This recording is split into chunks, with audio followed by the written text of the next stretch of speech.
शहर के कलडवास में स्थित रिको इंडस्ट्रियल एरिया में रहने वाले कुछ लोगों में उस समय हड़कंप मच गया जब रिको के अधिकारी डाकन कोटड़ा में एक किसान की जमीन अवाप्त करने पहुंचे। दरअसल इस क्षेत्र में रिको औद्योगिक क्षेत्र का विकास करने की प्रक्रिया के तहत कुछ अधिकारी पुलिस के साथ इस क्षेत्र में पहुंचे। इस दौरान वे एक खेत में जमीन अवाप्त करने के मकसद से 2 जेसीबी मशीनों के साथ ही पुलिस के कुछ जवानों के साथ यहां कार्रवाई करने ही वाले थे कि खेत के मालिक ने यहां हंगामा खड़ा कर दिया और अपनी जमीन किसी भी कीमत पर नहीं देने पर अड़ गए। मौके पर आई जेसीबी ने यहां खड़ी कई फसलों को भी नीचे गिरा दिया, जिससे इन किसानों को नुकसान भी हुआ है।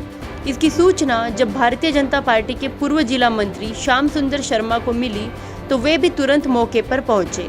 शर्मा ने बताया कि क्षेत्र की जमीन रिको द्वारा अवाप्त की गई है, लेकिन कई किसान ऐसे हैं जिन्हें अब तक अपनी जमीन की अवाप्ति का कोई मुआवजा रिको द्वारा नहीं मिला है। शर्मा के मुताबिक इनमें से कई किसानों जमीनों के पट्टे भी नहीं है, जिसके चलते उन्हें मुआवजा भी नहीं मिल पाया। शर्मा के मुताबिक उन्होंने मौके पर पहुंचकर रिको के अधिकारियों से वार्ता की, जिसके बाद यह निर्णय लिया गया कि आगामी 1 महीने तक यह कार्रवाई नहीं की जाएगी।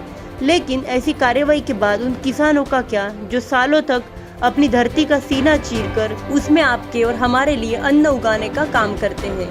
क्या यह सही है कि जो किसान सालों तक जिस जमीन पर खेती कर अपने खून पसीने से फसल उगाता है, उसे इस बात का पता भी नहीं होता है कि उसकी जमीन कभी भी किसी भी समय विकास या विस्तार के नाम पर उससे मुआवजा राशि देकर छीन ली जाएगी? आइए हम आपको पीड़ित बुजुर्ग महिला की जुबानी सुनवाते हैं कि अपनी जमीन जाने के बाद वह क्या कुछ कह रही है। काई भाई मारू नारा फलोटियो यो गाछ बंदी न क्यों हैं क्यों बन गयो यो गाछ? मैं वैसे खाली करता था, खाली 2 बीघा और 2 उसका गिरवे नहीं की और मुसलमान मारे यो बाटा दलाइया यो ये पार्टी हो गई, दूसरी नहीं है। हाँ दूसरी जमीन मारे सब निकली रही है, थके चलो आप ये सारो नुकसान की तो हाँ कीधो थे कि हमें। मैं श्याम सुंदर शर्मा, पूर्व जिला मंत्री भारतीय जनता पार्टी से। जो रिको द्वारा ज़मीन अवाप्त की गई है हमारा डाकन कोटड़ा की, सभी खातेदारों को परेशान किया गया था, इसलिए कई खातेदारों का फ़ोन आया मेरे पास। तो मैं पूर्व में भी इन्होंने 2-3 बार मशीन चलाई थी, तो मैंने कहा भाई इनका जो भी मुआवजा वगैरह किसी लोगों को नहीं मिल रहा है, पट्टे भी नहीं मिले हैं, तो इन लोगों को अनपढ़ लोग हैं, तो इनको पता नहीं है कि भाई गवर्नमेंट पट्टे घर पे ला के देगी।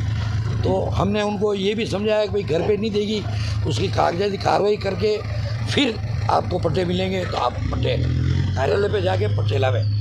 थोड़ा बहुत कोई दूसरा भी इनके खातेदारों के प्लस रिको के प्रॉब्लम है, तो वो भी सोल्व करनी है।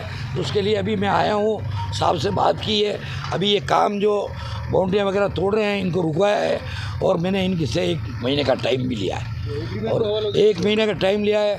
और साहब की तरफ से जो इन लोगों को दिक्कतें आ रही है उसकी भी मैंने अभी चर्चा की है साहब से। साहब ने कहा ऐसे कोई मैटर हो उनको हमें बताओ और तुरंत प्रभाव से पट्टे लो। और इनको भी हमने खातेदारों को समझाया कि भाई सरकार ने ज़मीन ले ली है, मालिक सरकार है, लेकिन अब अपने को इनको कब्जा देना है और अपने को पट्टे लेके मकान अपने को वहाँ बनाना है। अपने जो भी टूटे फूटे सामान वगैरह जो भी मकान गए हैं, पट्टे वगैरह वगैरह, ये अपन हाथ से निकाल के ले जाएंगे तो फ़ायदा रहेगा। कितने ज़मीन है? और ज़मीन तो हमारे डाकन कोटड़ा की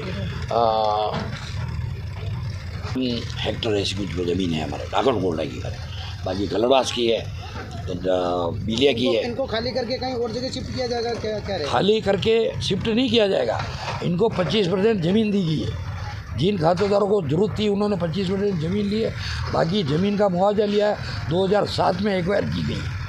कुछ लोग ऐसे भी हैं जिनके गैर खातेदारी है, और गैर खातेदारी ज़मीन को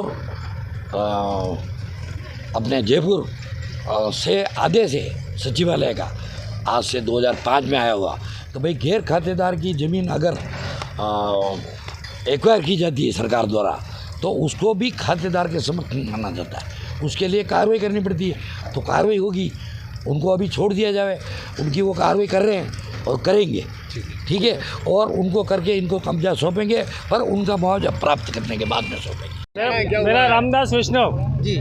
रिको इंडस्ट्रियल एरिया कलड़वास, हाँ ये बिना बताया गौ सेवा की घास को अवैध कर दिया, इन्होंने बिना नोटिस दिए बर्बाद कर दिया फसल गौ सेवा की घास को। ये घोर अपराध है। गायों को चारा नहीं मिल रहा है ऐसे समय में इस तरह की कार्रवाई को क्या आप सही मानते हैं क्या? ये गलत पूरा अवैध का कारोबार है। कार्रवाई होने से पहले आपको सूचना दी? बिल्कुल सूचना नहीं दी है। और गौ सेवा भी कितने लंबी से बीमारी से मर रहे हैं, हम जूझ रहे हैं ये गायों के प्रति, और अवैध कार्य कर रहे हैं। इनकी घोर नरक के अंदर जाएंगे ये। किस तरह की कार्रवाई की गई है, किस तरह समझाइश की गई? यहाँ पे रिको द्वारा कड़वास में औद्योगिक क्षेत्र का विस्तार किया जा रहा है। इसके लिए 250 हेक्टेयर ज़मीन की आवप्ती की हुई है। ये आवप्ती 2009 में भूमि आवप्ती अधिकारी उपखंड अधिकारी गिरवा के द्वारा की गई है। इसमें से कुछ जो टुकड़े हैं उसमें अभी भी खातेदार जो हैं, कई बार उनको समझाइश के बावजूद भी वो लोग अभी तक काबिज हैं। तो प्रशासन के सहयोग से जो है हम लोग इनके जो कब्जे हैं उनको हटाने की कार्रवाई की गई। सर लोगों का आरोप है कि जो हमने ज़मीन नहीं बेची उसको भी अन्य नाम पे करवा के रिको को बेच दी, उसको लेकर किस तरह की जांच की जाएगी? रिको में जो भी मुआवजा है वो जो उपखंड अधिकारी गिरवा के द्वारा जो पास अवार्ड है उसके अनुसार दिया जाता है। अगर उस अवार्ड में इनका नाम है तो इनको मुआवजा मिलेगा। अगर उस अवार्ड में इनका नाम नहीं है और उससे पहले इनकी ज़मीनें बिक गई हैं तो फिर इनको उनके खिलाफ जो है कोर्ट में केस दायर करना होगा या इनको अपने स्तर पर कार्रवाई करनी होगी, क्योंकि रिको जो भी कार्रवाई करेगा वो अवार्ड के अनुसार ही करेगा।